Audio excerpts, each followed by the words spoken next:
All right, here we are. So, uh, what you're talking about is very, very typical for the new beginner. Is that we try something we're not very good at, and then we quit because we get bored with it. And we can do that with anything. We can do that with Yeah. juggling. We can do that with tree climbing. We can do that with shooting bow and arrow. We can do that with baseball. And baseball itself inherently is not boring, but people get really bored with it. So they have to understand then that the boredom is coming out of the mind, and that the boredom actually is a feeling. And that feeling of boredom you've had before. It's a familiar feeling for you. Yeah. All right. So what that means is that you're in the habit of being bored. And so you will find yourself bored with many things throughout your life Hmm. because you've already gotten in the habit of being bored. So how can you get yourself out of the habit of being bored?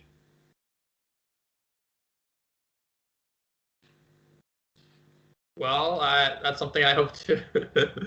um, I'm not sure. All right. Well, what is it like to not be bored? To be interested or All engaged. right. All right. Now we're going someplace. Okay. That in fact, when you started juggling in the beginning, you were interested in it. Yeah. And when it became a little bit of work to do, you became disinterested in it and then bored. Yeah. Hmm. How many times have you done that in your life?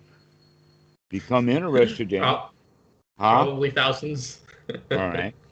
And here you are doing that with meditation also. Yeah. All right. Is it meditation's fault that you got bored? No. No. All right. Another way of saying it is that perhaps if you can keep your interest up, then it won't be so boring. Yeah.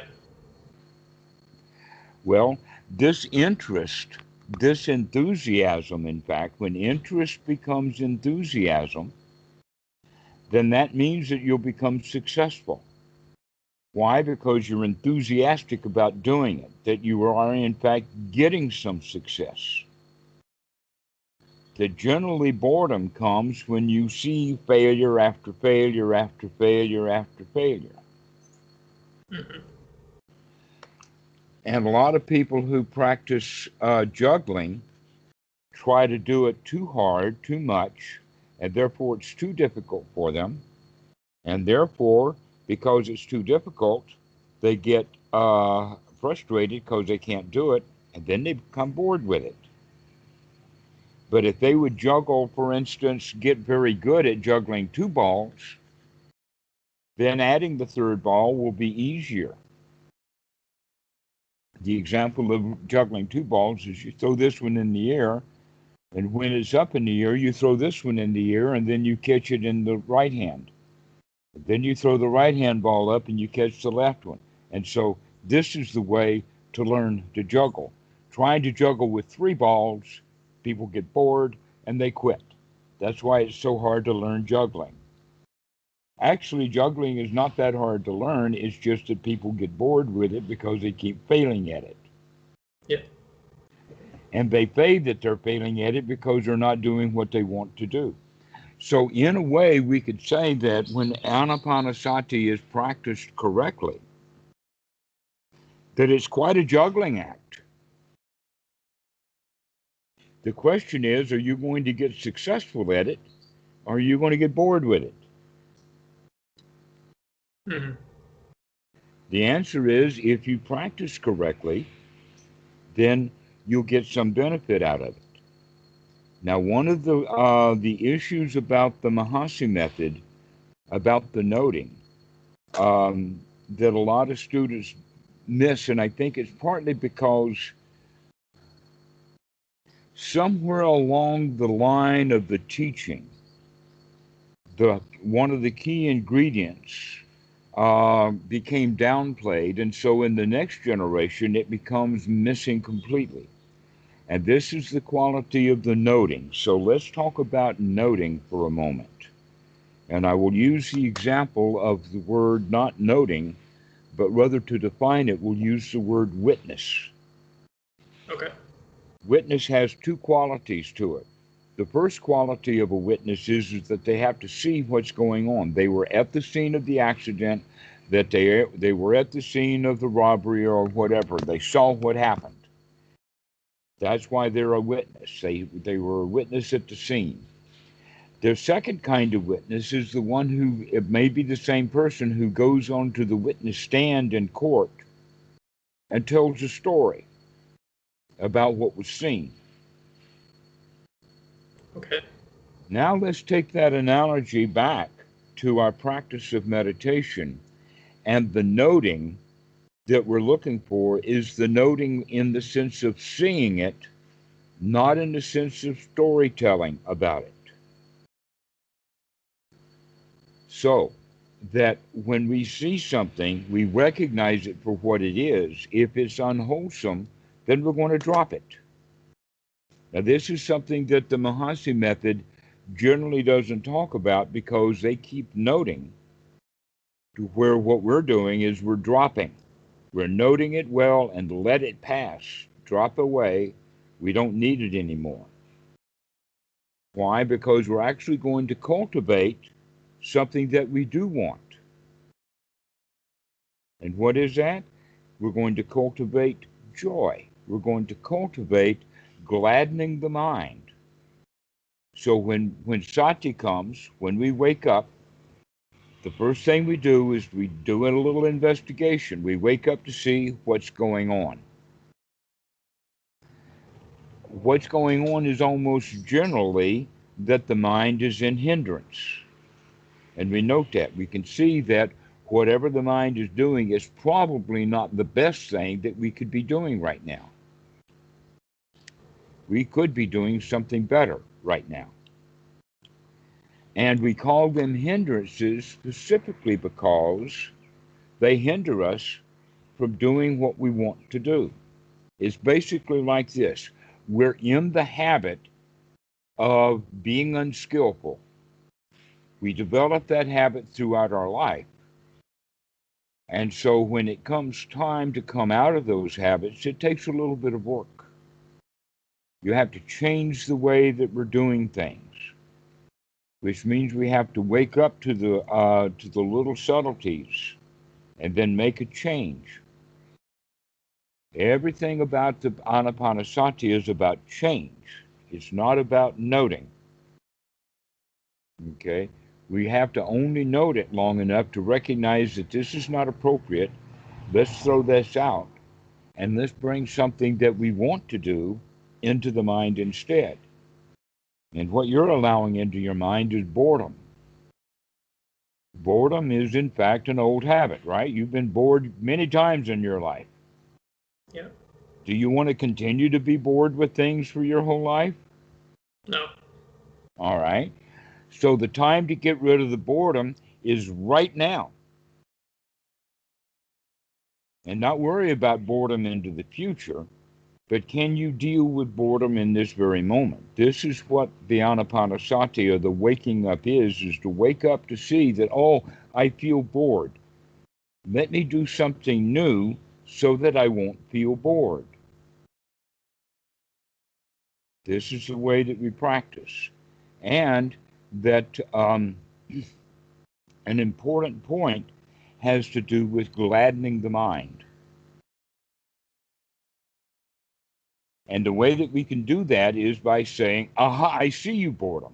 In other words, we actually wake up and pay attention to the fact that I'm bored. Many people go around being bored, but they won't even think about being bored until they're asked or until they reflect upon it. So this is what we have to do, is we have to recognize when boredom comes so that we can do something about it right then and there.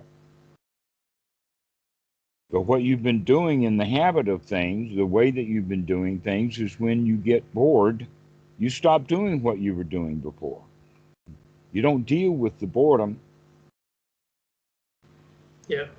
Yeah, you just stay bored and then you walk away. You walk away from the meditation, you walk away from the juggling, you walk away from whatever that you think is boring, to where in fact the boring is a state of mind that you get into.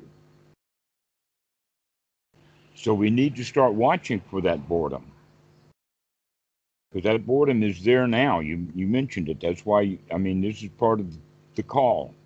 Is that, oh, I'm Yeah. bored with meditation, right? Yeah. We need to find a way so that you can get out of that boredom, because in fact there is not one step of anapanasati is to develop the skill of boredom. Yeah. You're already good at it. But what you need to do then is to wake up to it. And this is the general waking up of the sati, is to remember to come back and be here now. Yeah. Now, this present moment is not boring. That in fact you could look at it like this, is that in the present moment you've got no problem. In the present moment, unlikely you're in danger. Look around the room you're in right now. Do you see any alligators? No. Are there any bears with great big claws? No. How about an old Doppelmann with a knife in his hand and his shirt's covered with blood? No, No. no hitman, No. no alligators. No. Okay, so the room itself is relatively safe. Yeah. Do you feel safe? Yeah. Pardon? Yes. All right. Mostly boredom is a result of fear.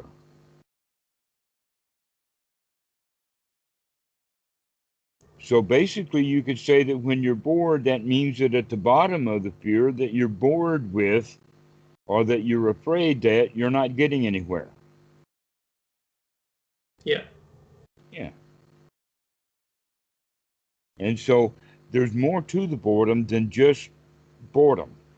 That in fact, there's another way of looking at boredom. And that is to look at it using the word restless. Yeah. That the mind is restless, that it doesn't have any rest, and it wants to rest. It wants to find an object to rest on, and yet it's not able to find an object to rest on. In other words, the meditation is not satisfying, therefore the mind will not rest upon it, and therefore the mind is agitated and looking for something else to rest on, and the mind is out wandering around. And this is what we call restlessness in the Pali and in the Buddhist language, but that in Western terminology we wind up using the word boredom. But boredom is in fact restlessness. Okay. That in fact you could say that, well, boredom means I've got nothing to do. And the answer is, yeah, but think about that. If you had nothing to do, that's quite marvelous. Now you can just relax. But we don't. Yeah. Why? Yeah. Because we don't want to relax. We want to find something to do. Yeah. The mind is restless. It's wandering around. So this is where anapanasati comes in, is that we give the mind an object. And that object in the very beginning is the breathing. To note that it's a long breath, because generally what will happen is that if you lose your mindfulness of breathing, then the mind will wander away again, and when it wanders away, it wanders into boredom. But if you can bring the mind back to the breath with the intention, aha, I'm going to watch the breath, I can do this. That in fact, watching the breath is actually easier to do than juggling if you do it right. Mm-hmm. And that is that when that ball comes down, You have to know that it's coming down so that you can catch it. You have to be mindful to have your hand in the right place at the right time so that the ball will fall right into the hand. The same thing is true then with anapanasati, when the remembering of the breath. The Mahasi doesn't work with this too much. They do talk about the rising and the falling and the touching and the sitting. Now, the rising is actually the in-breath. The falling is actually the out-breath. The touching is to be aware of the body in everything that it touches, from the seat that you're in to the position of your feet on the floor and what's touching. That's the touch. And then the sitting is more of a proprioceptic. It's the understanding the positions of the body that you know automatically. For instance, when you're laying in bed at night, you know what posture you're in. You will know whether you're laying on your back or laying on your side. You will know whether your legs are crossed. Um, Whatever the body's posture is. You also know that same posture when you're in sitting meditation. You don't have to open your eyes or look in a mirror to see if you're slouched. You know that. You can tell it from the inside. So this is the proprioceptic. And this is a good point to recognize that if you're actually watching the rising and the falling and the touching and the sitting, that gives you something to do, something to anchor on, so that you won't become bored. That in fact, if you're not doing the meditation, that's when the boredom, the restlessness will come. Also, if we have a very, very light touch on the breathing, then the mind is not really focused on the breathing, and therefore it's very easy for the mind to wander away. But if we have an intention that I'm going to be taking a certain kind of breath, then when we're monitoring and making sure that we're bringing that kind of way, then that takes focus. It takes energy or effort. And also, it gives the mind something to do. And so the way that we look at it is that we're going to remember to take a long, deep breath. That long, deep breath takes some sati and some effort. It takes actual parts of the Eightfold Noble Path. It also takes the right view that this is healthy and it's beneficial. Okay, so there's 2 points of sati with each breath, and that is the in-breath. We note that this is a long breath. That doesn't mean that we have to watch every detail of the breath, but we do note that this is a rising because it's a long, deep breath. And then later we begin to note this is falling because it's a long, deep out breath. Rising and falling, we note that, and that's 2 points of sati. If we're actually focusing on the breath to make sure that this is a long breath and then it's a long out breath. Then, if the mind wanders away from that, then that's you should be fairly easy or quick to recognize that and wake up. Aha, the mind has wandered away from the breathing. Now, if the breathing is shallow, or if we're not really paying much attention to it, and certainly we're not controlling it, then it's very easy for the mind to wander away. And when it does wander away, it's now wandering, and for sure, the feeling of boredom is going to arise very quickly. And so if we begin to focus on the breath, then by focusing on the breath and watching the breath and noting the breath, we begin to say, yeah, I can do this. We begin to feel a bit of success. I can do this. All I'm going to have to do is to watch the breath. In the beginning, it's hard to do, especially because we're not actually working with controlling the breathing, that we're only just kind of allowing it to happen. And then they say, well, watch the breath while you're not actually doing anything with it. And it's hard to remember. It's hard to keep focused. But if we're actually intending to do a long breath on an in-breath and a long breath on an out-breath, then that means that we have a little bit of a job to do, and also that keeps the mind focused. So this is an important quality then of one's right effort. Yeah, I've noticed that when I intentionally do long in breaths and long out breaths, that well, like if I'm sleepy, then if I do those kinds of breathing, then I won't be asleep anymore. Like it sort of energizes me in it. But like yeah. Yeah, it does. That in fact, when we do shallow breathing, the body's not getting as much oxygen as if we're doing the long, deep breathing. And one of the things that begins to shut down is the thing that uses the most oxygen, the most energy, and that is the frontal cortex. You can think of the frontal cortex as like your own personal supercomputer. But you can think of that the alligator doesn't have a supercomputer. All he has is the reptilian brain of an alligator.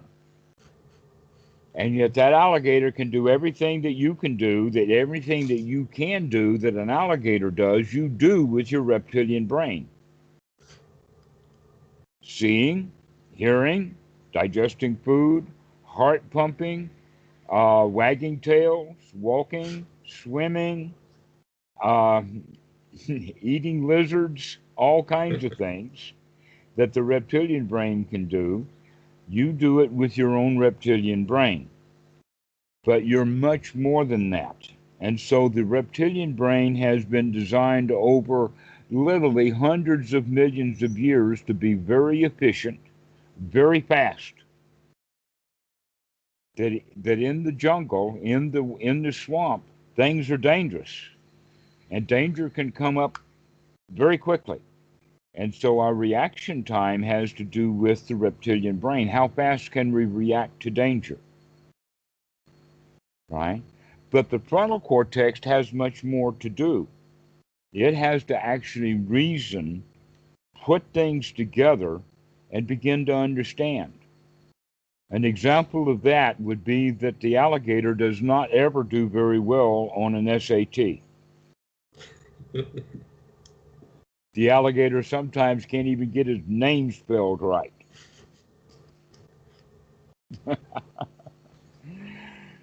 And so now we begin to say, oh, that means that if I'm going to be fully awake, I'm going to have a fully oxygenated blood flow. And you just mentioned that when you're breathing well, you don't get tired, you don't get so sleepy.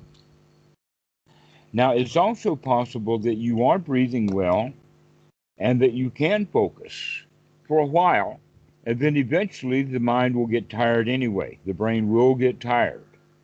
We get tired of doing anything, even what we're good at. Even if you're Arnold lifting weights, Arnold Schwarzenegger, all right? Now that he's been governor for years and now no longer even a governor, he can't do in the gym what he used to do. Mhm. Unless he goes back to the gym. Okay, so that building up of the muscle, things will atrophy and go back to normal. And this is also true with meditators, that if you practice meditation and bring things up and get some success, generally what the meditators will do is to say, okay, I can take it easy now. I've got all the sati and effort and everything I need. And then they wind up back in misery again. Why? Because of the same process. And in fact, they haven't really fully developed yet. And so this development process means that we have to be able to take and focus the mind on something, and we're working with the breath. This is why it's called anapanasati. Ana is actually the in-breath, and pana is the out-breath. And it's exactly the same word as in the Sanskrit, which we call pranayana. You probably heard of the word pranayana before. Yeah. That pranayana and anapana are the same thing. That R is the different. But the other part is that they're backwards. Ana is the in-breath, prana is the out-breath, and pranayana is the out-breath followed by the in-breath. So it's just different way of speaking, but it's the same thing. And with the pranayama, you know that they go full into the breathing. And we should learn to do that also, is to learn to control the breathing for both the long breath and the short breath. But in the beginning, we start working with just the long breath. With the long breath, you can, in fact, get in touch with the body. The rising, falling, touching, sitting is actually the body. It's the step 3 of Anapanasati. But one thing that we need to do along with that is to take the effort and put it in another direction. So we need 2 kinds of right effort in the beginning. One is the effort of taking the long breath, deep in the in-breath and deep on the out-breath, nice and long and slow. And then the other part of it is to gladden the mind. Now, what we mean by gladdening the mind is to change the content of the mind, because we can. That in fact, step 13 of Anapanasati is actually the word anicca. Everything is changing. Everything is constantly in flux, which means that you have an easy opportunity to change what's in the mind. In fact, when the mind is wandering away, it's naturally changing. It's wandering from this to that, to this to that. Sometimes it'll get stuck in just kind of a loop, but then it goes just wandering around. It's very much like a monkey that's jumping from tree to tree to tree to tree. This is actually part of old Buddhism for many, many centuries. They have had the concept of the monkey mind, which is nothing but the wandering mind. The mind just wanders around.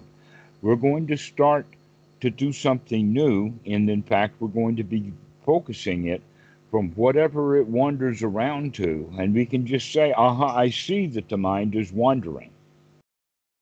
And then we're going to bring it back and say, but I can feel good now because I want to. This is the quality of gladdening the mind. The Buddha said it, I see you, Mara, which means I see you, wandering mind, or I see you doing something that is not conducive to being wholesome. In fact, what the mind is doing is something unwholesome. And so the gladdening the mind is actually beginning to do something wholesome. Basically, what we're saying is we're going to put a smile on the mind. This is going to take a bit of effort because you have not been spending a lot of your time being joyful. You've been spending a lot of your time being bored. Yeah. So when you get those boring thoughts come up, you can say, wait a minute, I don't have to be bored. Unless you want to be. I assume that you No. All right. Well, if you don't want to be bored, then why do you spend so much time in boredom? The answer is because you're in the habit of it. It's just an old bunch of junk, and you keep doing the same thing over and over again. So the sati now is to wake up to that. To wake up to this boredom, to wake up to whatever the mind is doing, so that we can throw that stuff out and put something in the mind that's wholesome. This is, in fact, this is possibly the easiest way to describe the entire teaching of the Buddha, which he defines in just 3 words of dukkha, dukkha nirodha. You can also think of it in the sense of wholesome and unwholesome. To throw out the unwholesome right now and to bring in wholesome thoughts is exactly the same thing as throwing out the dukkha and coming into a state of dukkha nirodha. And we keep practicing that over and over and over again. A lot of people think that, if I do meditation, that eventually I'll get some value out of it. And so they work really hard. They'll go in and they'll meditate and they'll have boredom and they'll be bored for a long time, but they'll tell themselves, someday this meditation that I'm doing will pay off. Yeah. But you know what his paying off is? His paying off is just more boredom, because that's what you're practicing. So you're getting very skilled at boredom. We need to practice something new, something that you're not skilled at, but if you keep doing it, you'll gain skill at it. Just like if you keep juggling, you will eventually gain a bit of skill at it. So, the skill that we need to develop is the skill of gladdening the mind, making the mind sharp, making it bright. Because, in fact, you can think the thoughts that you want to think, right? Then why Yeah. don't you? The answer is because I don't remember. I don't remember, and therefore the old habits just take over. But if I remember that I can, in fact, feel good, then we can take that deep breath and say, yeah, I can feel good. Well, I'd rather feel good than feel bored. This is what we mean by brightening the mind, that we have to brighten the mind or gladden the mind. And this is, um, every thought moment doesn't last very long. It's a split second. And that every human being's mind is built so that we can only do basically one thing at a time. Now, that's not exactly true because we're actually quite sophisticated, and that some things we can, in fact, do that appear to be more than one thing at a time. All right, like juggling, for instance. If you really think about the juggler, he's got a lot to do. But basically, much of the juggling winds up being hand memory. That it's his hands that do the memory. All he has to do is one thing, and that is keep his eye on the ball that's about to fall. All right, so that's the same way with our mind, that we cannot, in fact, entertain or have two simultaneous thoughts at the same time, one of them wholesome and one of them unwholesome. If we have a wholesome thought, we naturally throw out whatever unwholesome thought was there before. And then pretty soon we can go from wholesome to wholesome to wholesome to wholesome, to where right now the habit patterns of your mind is without any sati, you move from one unwholesome to unwholesome to unwholesome to unwholesome wandering mind, and it winds up being boring. Part of the reason that it's boring is because you've been doing the same old thing over and over and over again for years now. Of course it's gotten boring. Time to do something new. Yeah. And that newness is that I'm not going to be bored. I'm going to, in fact, pay attention to the breath. I'm going to make sure that the room is safe and be here now. There's no danger. There is nothing to be afraid of at all. And I do not care whether I'm bored or not. I'm just going to have fun instead. Okay, and so the fun that we're having is the fun of having wholesome thoughts, joyful thoughts, and entertaining thoughts, and that we begin to build up enthusiasm.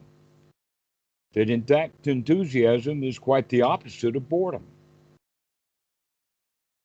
And what do we become enthusiastic about? The enthusiasm is I can tell myself to feel good, and I can feel good. So one of the ways that I say this is that you have been spending all of these years training yourself in feeling bored, training yourself into having unwholesome thoughts, training yourself into not being joyful. If you can talk yourself into being in bad feelings, then you can talk yourself into feeling good if you remember to talk yourself into feeling good. And if you don't remember to talk yourself into feeling good, then you're going to revert back to the feeling bad that you've been telling yourself to do for the past 20 years or more. And Yeah. so now is the time to develop a new habit. And that new habit is I feel good.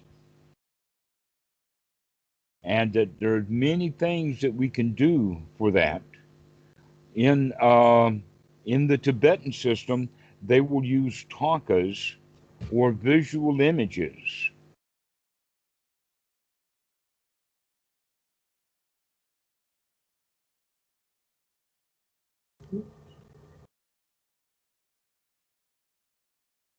Hello.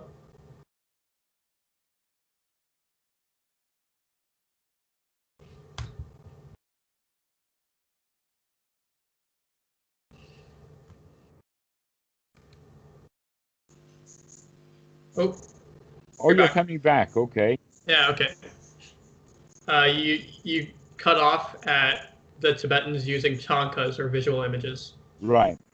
The tankas are used um, for the imagery of the deity that has good attributes. And by meditating on the tanka, you gain and think about the attributes of the one who is the deity in the tanka.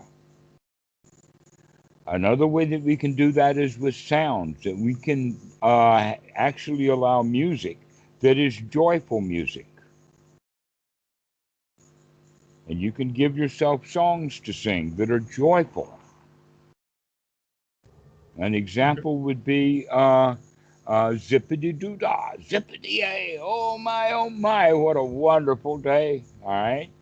Another one, in fact, I've got a name for it. It's called the James Brown meditation. Do you know James Brown? He died already, but he Yeah. was a rock star.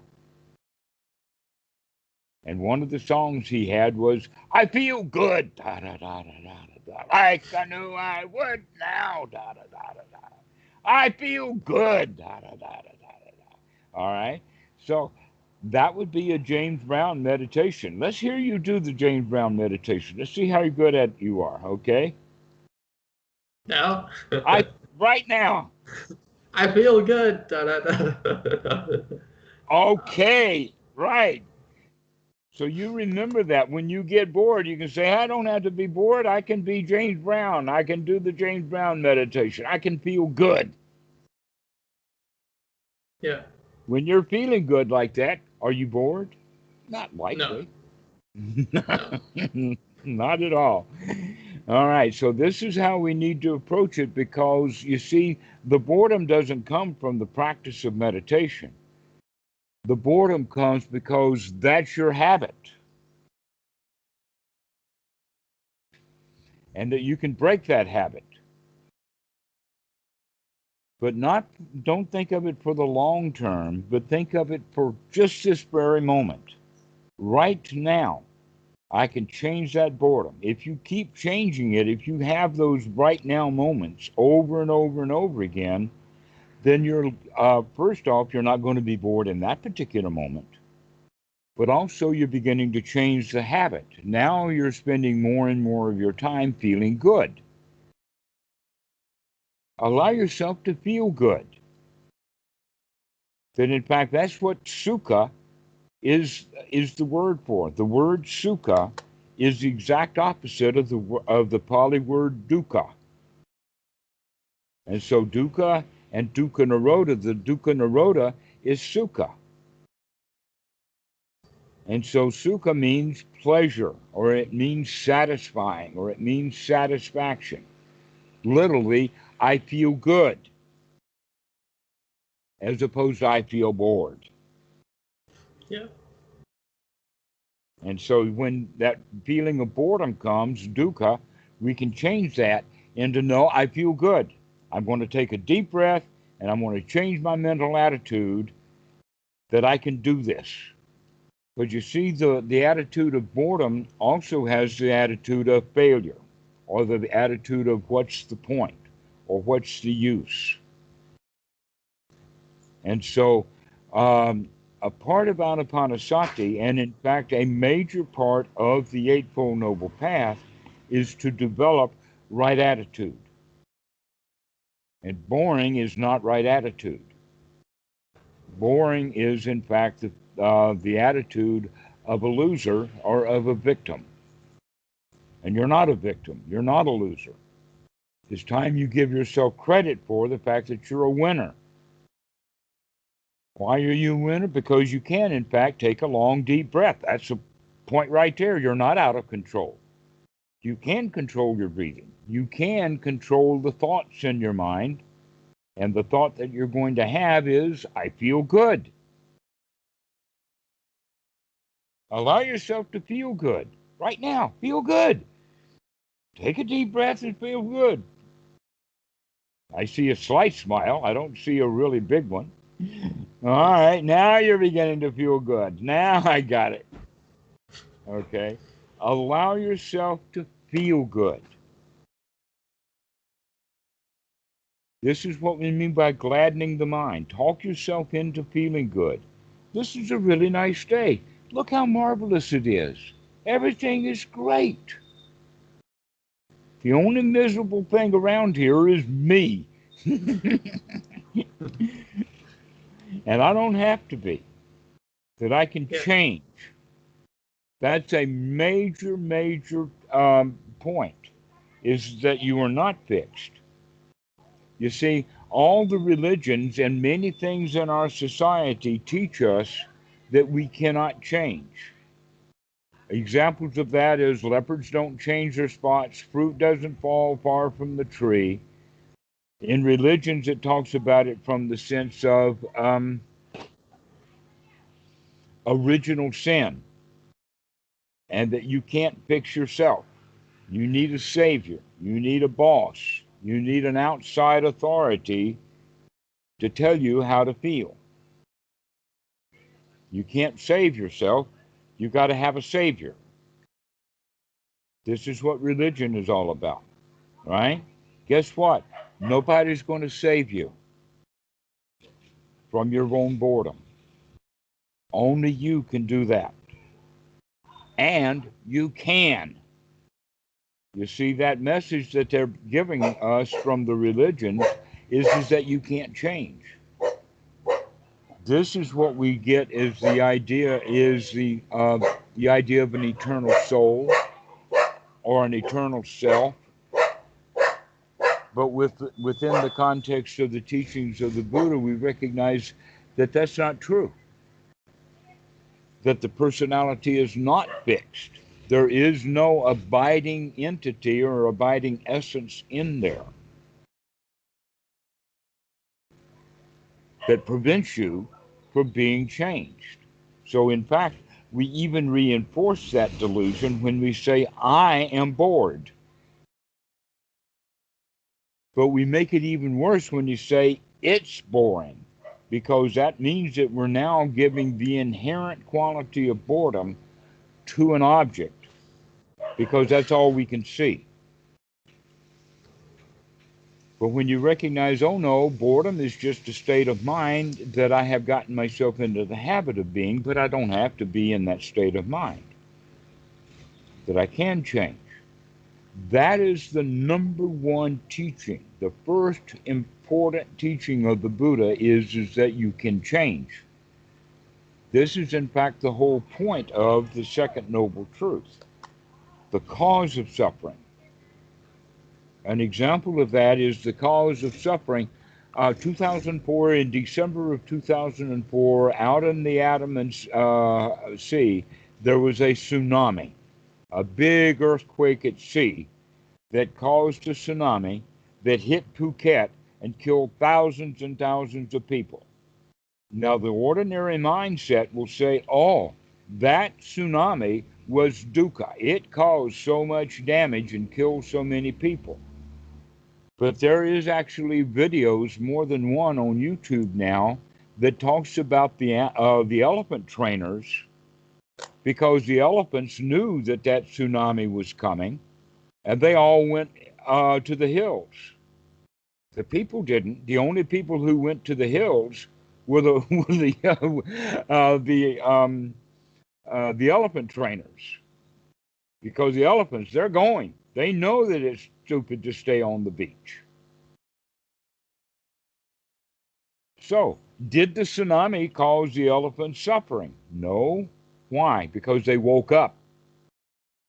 They could tell that something was coming. So the suffering itself is not inherent in the tsunami itself. This is really important for us to begin to understand, that God didn't do it to us, that we do it to ourselves. And so that second noble truth is moba, loba, dosa. Moha Loba Dosa, which means that we cause our own suffering. Our own suffering is caused because of our own greed, our own ill will, and our own ignorance. In this case, our own boredom means that we just don't like things. But now it's time for you to wake up to that boredom, to not live in that boredom ignorantly, but to wake up. And when you wake up to see the boredom, you can say, wait a minute, I do have a choice. I don't have to feel that way. That I am, in fact, responsible for the way that I feel. And that if I can wake up, I can feel the way I want to. And you already know that you can feel good. I just watched you. It was a little tough, but yeah, there you go again. All right. So that's what we're going to be looking for, is how can you gladden the mind to get yourself into feeling really good, to take those deep breaths and be alive and be here now and enjoy this moment. This is the way that you would practice, so that you actually begin to look forward to practice. And when I mean that, I don't mean I look forward to 3 hours from now I'm going to go sit on the floor. No, it means right now I want to take a deep breath and feel good. That's the practice, not sitting on the floor and doing a formal meditation. That's not the practice. The practice is to wake up and to feel good. And this is very, very carefully mapped out in Anapanasati Sutta, that this joy is a primary ingredient to gladden the mind and bring the mental frame set into a state of satisfaction, into a state of pleasure, into a state of joy. And you can literally talk yourself into it. And that talking yourself into it is the gladdening of the mind. With that comes now the fourth ingredient. And that fourth ingredient, along with the right view of in the investigation, what am I doing? The right sati, to wake up, to look at what's going on, and then the right effort. You put those three together and you begin to get some success. And with that success comes right attitude. And that attitude is, I can do this. The attitude, I can feel good.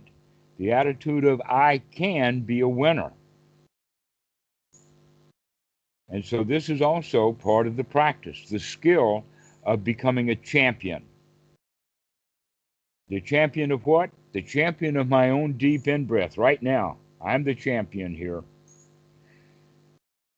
And so this is the way that we can practice. And if you can understand this the way that I'm talking about it, then you will gain some enthusiasm for it. You'll gain some eagerness. You'll gain inspiration is another word we can use. Yeah, I could do that. Can you do this? Yeah. Yeah, okay. All right. So we can consider this then a successful session between the two of us, that you can do it. Yeah. Because when you called, oh, I can't do it. Oh, this is boring. Oh, poor me. Let's have a pity party.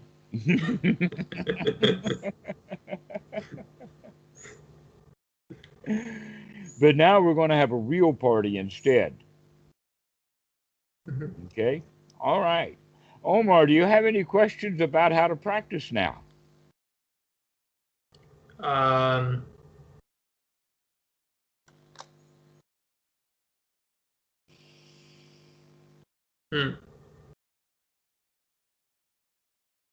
I think I'm. Okay, Well. don't work too hard. No, I got it. I know what to do. Yippity doo dah, I know what to do.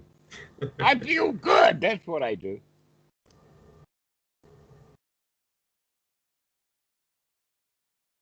All right. Well, go try that for a couple of times. Give it a good go. Try it throughout the day also. This is something that a lot of people don't understand. They think that meditation is all about the cushion. No, meditation is all about waking up and being happy. And so you can practice that on and off the cushion throughout the day. But when you're sitting on the floor, sitting on your cushion, doing your normal practice of meditation, make sure that this is what you're doing. Taking deep, long in-breaths, gladdening the mind, telling yourself, wow, meditation is really enjoyable. I really like it. I feel really safe and secure and satisfied. I guess I want to talk about like how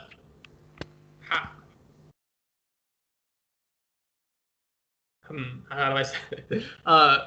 Yeah, like the whole I don't have to be doing it only on the cushion, but I can do it throughout the day. I often like I want to practice more, and you know, You've only got doing 24. That's all I've got. Everybody's got the same clock. yeah. So So the answer is, well, when do you do it? The answer is when you remember to do it. It's all about the sati. yeah. And the more often you remember to do it, then the skill of sati is developing so that the more often you'll have sati.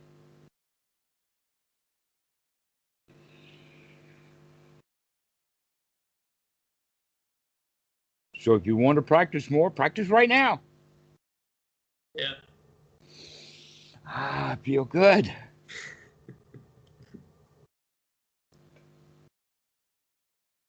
Okay. Okay? I'm good.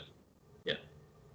I'm good. I like that. Yes, you are. You feel good. Okay, Omar, we'll see you in the next couple of days. Go practice. Go practice. Okay. Enjoy. Okay. Practice enjoying your life. Okay. I will. If you don't practice enjoying your life, it's going to be a boring life.